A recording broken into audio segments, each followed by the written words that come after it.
when I'm cutting a patch like this, I'll try to cut the perimeter out first and then work my way to the middle or to the other side. So I've got the edge right here, and I'm gonna go around and just catch the perimeter till I get to the far point, and then I'll work my way back.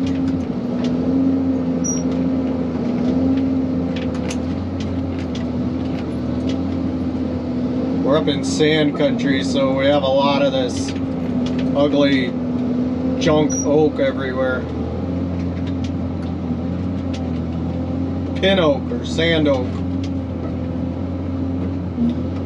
I probably wouldn't have to, but this one I'm gonna back cut a little bit, that way less tendency to split the butt when it drops.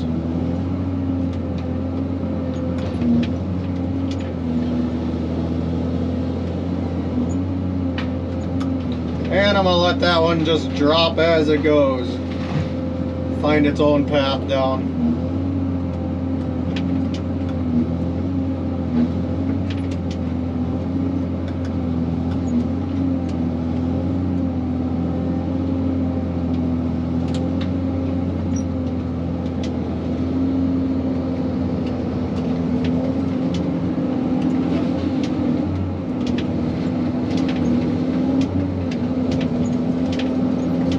White pine can be a little bit harder to delimb because they have a little stronger limbs than the red pine a lot of times. And this one's got a little bit of a dead top on them, which makes it even a little more difficult to delimb.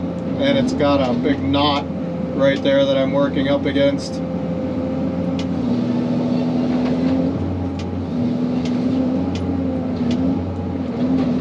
You can see that split right there.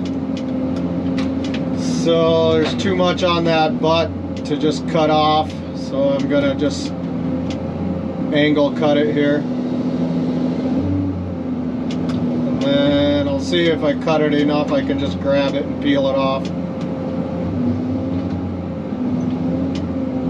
Nope, not quite. So I'm going to turn it around, see if I can peel it off this way.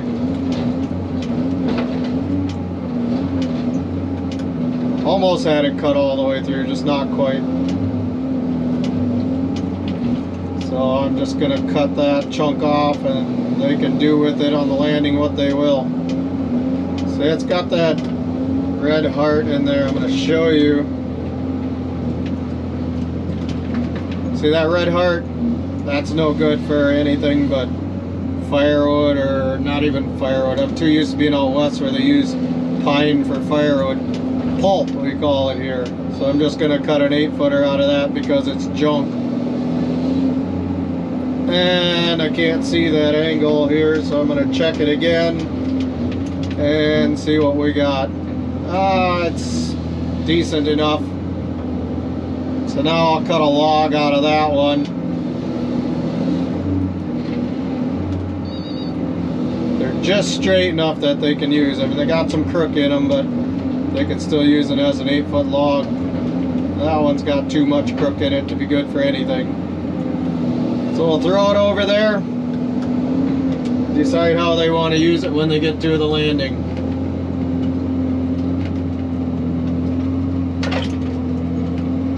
And then I'll just wander up and through here until I find all the trees that are marked, and the aspen and jack pine are designated to be cut, but there won't be many of those.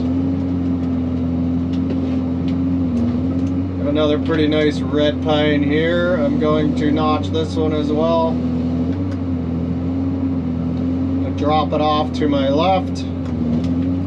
There's a little opening off to my left, so we're going to throw it over there.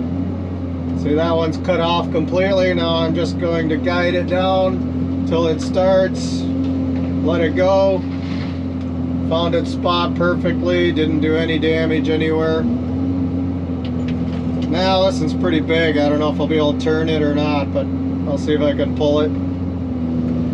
Yeah, it looks like I was able to manage pulling that one. And just because I like a nice straight cut, no pulls on it at all. Just gonna butt that a little bit. And now I'm gonna roll it out 16 feet and I'm gonna follow it. That way I for sure get an accurate cut, measurement. And now if I just hold this up like this and cut it, there's going to be too much weight on that 16 footer, so it would split it. So I'm going to find somewhere to put that butt, to rest the butt. And I see this dead log over there. So I'm going to put that butt against the dead log over there, and that takes the pressure off. And I'll be able to cut without splitting the log there. And it just drops off. Now I'll do another 16 here, and I'm going to do the same thing. I'm going to put it over there on that dead log there, and I'm going to rest the butt. That way it doesn't put any pressure and split when I cut. Now I got some limbs up here, so I'm actually going to put this in manual and delimit, and then I'll go back, reset the computer, and then run my length out with the auto. And now this one is a broken top. See how that's broken top there? So now I'm gonna have to, let's see, I can maybe get a 12 footer out of this one. Looks like I can just so get a 12 footer out of this one. There, and then so being able to cut a 12 out of that, what you saw drop, that's the only waste I have in that tree.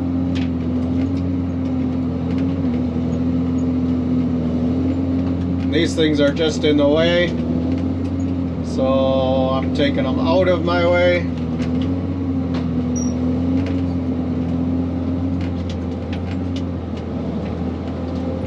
So we have that red pine right there, and it's kind of leaning towards the, let's see, let me get it back there again here. That red pine you see right there. That one's kind of leaning to the right and towards the property line.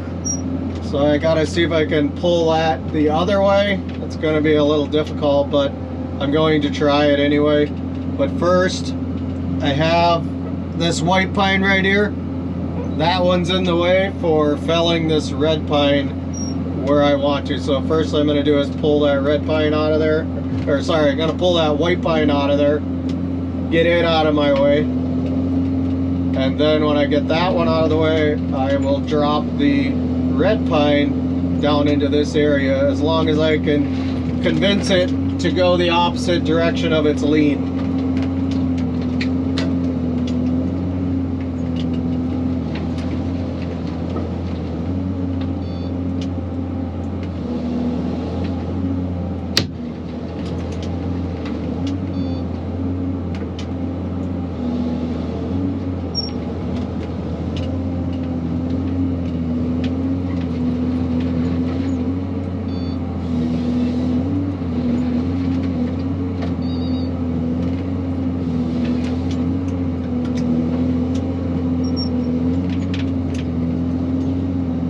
Whenever I get into trees like this, I really evaluate the top.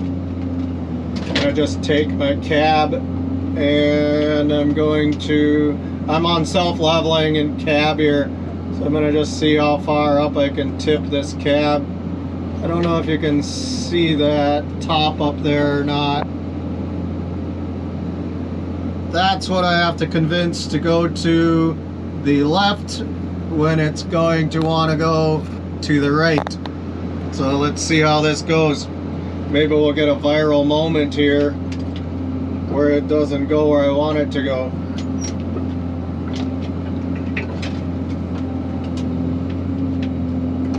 But let's see what happens. So first I'm going to do is get all this stuff out of my way down here. This little oak here, I'm going to just take that little thing and smash it out of there because we don't need that in there. So now I'm going to do the same thing. I'm going to cut this little notch here. This one I'm not going to do as much because I want the hinge point out further to give myself a little more leverage to push on it. So now we shall see. So I'm going to just cut it part ways. I'm going to put tilt pressure on it. See, you can see it's going, so I'm not going to cut all the way through, otherwise that'd be some trouble. Now I see it's going the whole way, so I cut it off right there. I'm going to let it go. And there, it dropped perfectly where I wanted to. And let me show you. It dropped right on the stump of where that white pine was. That white pine I just took out would have been completely in the way. So now we dropped it right where that white pine was, right into a clear spot for it to lay down. So grab this one and process it, and the game keeps rolling. And that's how my day runs in these things. I cut that off square. Gonna see, this has got quite a bit of branches on the top there, giving a lot of resistance, trying to pull against other brush and into the dirt as well, so I can't pull that one with my turn motors. So I'm gonna roll out my 16 foot, gets it out there. Now I can lift up a little more, get it off the ground, then I can pull it over. And same thing, I'm gonna put a little resistance up further on that to keep the log from dropping and splitting. So I'm going to cut it off right there. It keeps it from splitting. See if it has enough power to pull. There you go. Same thing, I'm going to put that butt up against something, cut that off. Now because it's so limby, I'm going to manually delimb further than what I need to. Now I just cleared off space for about a log and a half. I'm going to reset, make sure I have an accurate cut, and lay it down. Cut again, and now I have this top to deal with here.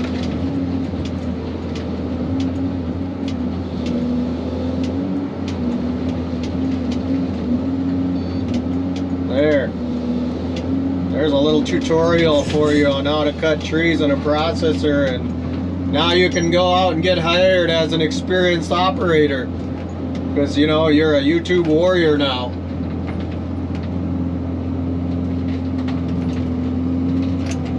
There's a little insight to how my day goes in this thing. So have a great day. I'm going to continue cutting here, and I'll check in with you later.